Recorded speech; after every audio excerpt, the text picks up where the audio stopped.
এই চাক ভাঙলেন কোন থেকে? ভাঙলাম যে দর্শক, আমরা এখন চাকের সরাসরি চাকের যে মধু ভেঙে সেটা নিলাম। এটা হলো ছোট মৌমাছি, ছোট মৌমাছির মধু, একেবারেই ন্যাচারাল।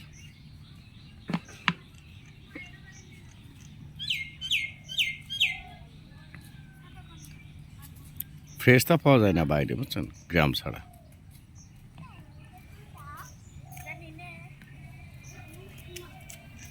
কতদিন করেন এটা, এই ব্যবসা? এখন কি গাছ পাওয়া যায় ঠিক মতো? মধু মধু তো অল্প আছে, বড় হাড়ি তো বড় আসতো, মধু কম হয় না, এখন তো ফুল টুল নাই, ওই জন্য তো কম হয় বলেই তো।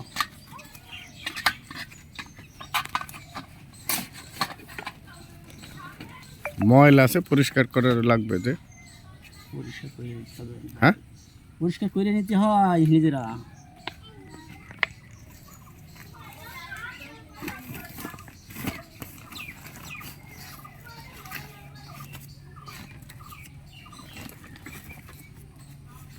কালার সুন্দর আছে।